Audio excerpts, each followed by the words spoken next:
J'ai 16 ans et je lis depuis le CP, depuis que je sais lire. Au départ, ça a commencé avec les petits livres qu'on connaît tous, je sais pas, le chat qui parle, enfin des lectures un peu niaises, quoi. Mais au final, ce qui m'a vite plu, je me suis plutôt tournée vers d'abord les romans policiers, parce que j'aimais bien ça, le suspense, je trouvais ça intéressant, l'enquête et tout. Et puis peu à peu, je me suis intéressée à des lectures un peu plus intello, on va dire.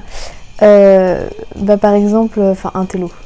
Je m'intéressais plutôt au caractère des personnages, à ce qu'ils pouvaient m'apporter, comment je m'identifiais en eux. Je pouvais m'identifier en eux et par exemple, c'est pas une lecture intello d'ailleurs, je sais pas. C'est le lecteur qui termine le roman de l'écrivain. Donc c'est-à-dire que pour moi, on ne lit pas juste, pour jouer aussi du coup, on ne lit pas juste pour l'histoire. Certes, pour s'évader, on lit pour s'évader en quelque sorte, mais pas juste pour s'amuser. On lit aussi parce que ça nous apporte quelque chose, parce qu'on s'identifie et c'est nous qui terminons l'histoire, parce qu'en quelque sorte c'est nous qui apportons notre propre interprétation au livre.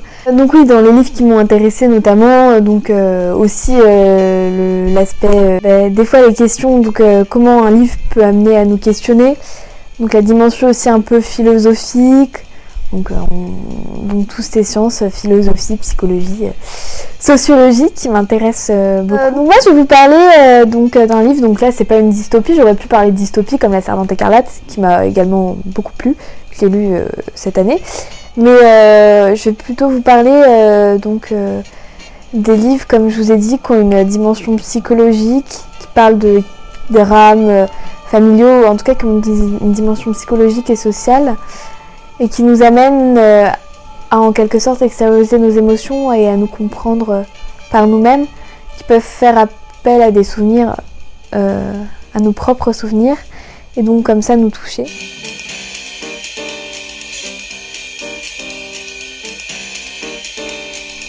Donc ainsi j'ai choisi le livre de Delphine de Vigan, qui à l'époque avait un pseudonyme en fait, avait publié son livre donc Jour sans fin, donc sans fin, la fin F-A-I-M. Vous allez comprendre pourquoi après. Donc à l'époque elle a publié sous un pseudonyme. Elle a pas publié son livre Jour sans fin sous son propre nom, mais sous un pseudonyme, peut-être parce que justement ce qu'elle racontait, c'était un fait autobiographique de sa vie et qu'au départ elle voulait pas trop qu'on sache, parce que ça peut être dur des fois.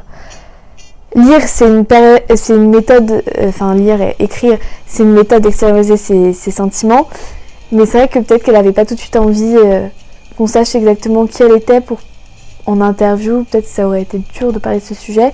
Donc Jour sans fin, c'est justement c'est une œuvre autobiographique.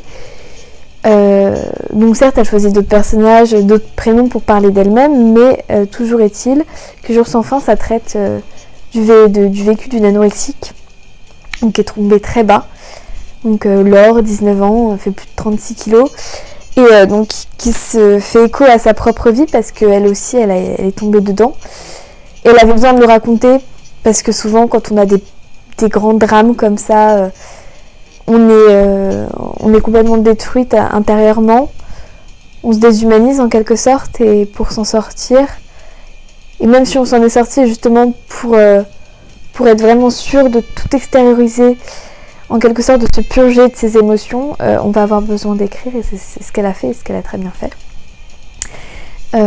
Et donc dedans elle nous parle donc de Laure qui est anorexique, et ce qui m'a le plus touchée là-dedans, c'est que certes elle nous raconte l'histoire d'une anorexique, mais elle le fait vraiment avec les détails, avec le regard de quelqu'un qui l'a vécu, et c'est vraiment touchant parce qu'on se rend compte, on peut penser qu'une anorexique c'est juste quelqu'un qui mange pas, qui est en quelque sorte qui est un peu une chieuse, mais il faut comprendre que l'anorexie et même les troubles du comportement alimentaire, c'est complètement autre chose, ça vient vraiment d'un profond mal-être. Il n'y a pas qu'une seule raison à l'anorexie, il y en a plusieurs. Et c'est pas juste pour une histoire de simple narcissisme, de son image de soi. C'est très psychologique et c'est ça qui m'a intéressée parce que ça m'a concernée. Ce moment m'a concernée aussi. Moi aussi, j'ai été à un moment de ma vie anorexique. Et du coup, j'avais besoin, ça fait toujours besoin, enfin, du coup, les histoires d'anorexique me passionnent. Enfin, non, j'ai toujours besoin de savoir comment ça s'est passé pour d'autres. Parce que quand on a vécu ça, on est encore assez fragile parfois. Et on a besoin de relire des fois quelques histoires pour ne pas retomber dedans. Pour ne pas oublier l'essentiel. Parce qu'en effet, dans cette histoire, en fait, on arrive, donc Laure nous est présentée au moment où elle est au plus mal, c'est-à-dire qu'elle est tellement maigre que sa peau lui tire, même elle ne peut plus s'asseoir, parce que quand vous devenez très maigre, votre peau vous tire, et par exemple même quand vous dormez, vous avez des bleus partout parce que vous êtes plus qu'une espèce de cadavre, un cadavre vivant, mais vous êtes aux frontières de la mort, et donc là, oui, elle vivait même plus, vous avez plus d'émotions, vous êtes vidé de vos émotions, vous vous isolez, vous avez plus goût à la vie, en fait vous vivez plus, vous survivez surtout, et à tel point que dans ce livre, moi ce qui m'avait frappé, c'était le fait qu'elle nous disait que Laure justement était complètement gelée de l'intérieur, mais pas simplement donc émotionnellement, c'était pas une métaphore, c'était que vraiment en plus elle avait froid tout le temps. Et c'est ça aussi, quand tu perds du poids, c'est une souffrance que tu t'infliges. Et je trouvais que c'était fort comme ça, à tel point elle s'est affamée, à tel point qu'elle en avait froid, qu'elle en avait mal, que ça lui tirait. Et c'est à ce moment-là où un médecin, le docteur Brunel, lui a tendu la main, lui a dit... parce qu'après, ça dépend, comme elle avait 19 ans, ça dépend de toi, ça dépend de ce que tu veux. C'est-à-dire que si tu veux t'en sortir, faut le vouloir déjà. Parce qu'il y a plein d'anorexiques qui ne veulent pas s'en sortir et qu'en fait, elles attendent qu'une seule chose, c'est de mourir. Ça a dû la rendre malheureuse de voir sa mère bipolaire comme ça. Sa mère était au centre de l'attention, ce qui n'est pas normal pour un enfant. C'est pas les parents qui sont censés être au centre de l'attention, mais c'est plutôt les enfants qui sont censés être le centre d'attention pour leurs parents. Et je pense que c'est en quelque sorte, après j'interprète peut-être, mais en tout cas elle fait écho de sa mère dans ce livre. Donc on peut rattacher à son livre Rien ne se pose à la nuit, qui nous parle justement du trouble bipolaire de sa mère. Et je pense que c'est pour ça, et donc c'est très bien, ça nous explique que vraiment l'anorexie c'est pas une maladie, c'est pas parce que même dans ce livre, à un moment je crois qu'il y a une dame qui elle a des troubles alimentaires ou non, qui est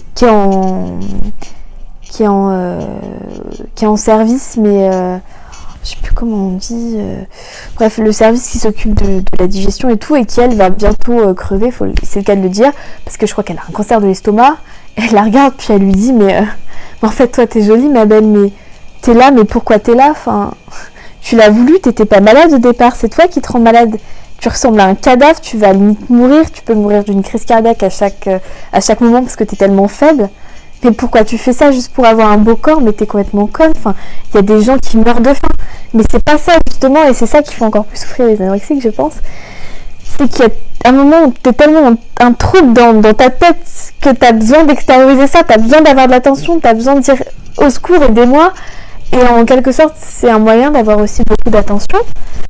Parce que d'un coup, tu deviens une chose fragile, et les gens aiment plus les choses fragiles. Et c'est très bien parce qu'elle rend aussi hommage aux personnes qui l'ont aidée dans ce livre. Elle rend non seulement hommage aux anorexiques, à son vécu et aux personnes qui l'ont aidée. Donc c'est pour ça que j'ai beaucoup apprécié ce livre. Et je pense que ça peut aider notamment de nombreuses filles qui sont anorexiques, qui ont été ou qui le sont, comme elle, à échanger et à mieux comprendre ce qui se passe. Ça m'a marqué parce que moi aussi j'ai été anorexique et que c'est vrai que ça m'a... des fois t'as des périodes comme ça quand c'est l'hiver et tout, que t'as un peu faim, que t'as un peu froid, que des fois t'es mentalement, il n'y a plus trop de lumière, t'es un peu patraque, t'as le regard des autres qui pèse sur toi. T'as envie des fois, comme ça, quand tu l'as été, de te dire j'ai réussi à faire ça, j'ai réussi à contrôler, Donc peut-être que j'attirerais plus de gens et je serais mieux en retombant dedans. Mais non, faut pas retomber dedans. Et justement, ce livre, des fois quand ça va mal, le fait de relire ce livre, ça te permet de pas oublier, de voir toutes les dimensions, ce que tu risques après, les conséquences, comment tu le vis, comment tu risques de le vivre, donc la souffrance que tu vas endurer et c'est dur, donc déjà de tomber dedans, de s'en sortir, et est-ce que tu es prête à revivre ça? Et c'est ça que j'ai bien aimé dans ce livre, c'est que ça te remet en question, ça te remémore toutes les périodes de l'anorexie, et donc ça te permet justement de te dire, en tout cas moi qui l'ai déjà été, non, faut pas que je retombe dedans. Donc c'est ça que j'ai beaucoup aimé dans ce livre. Donc voilà, lisez et c'est bon pour la santé.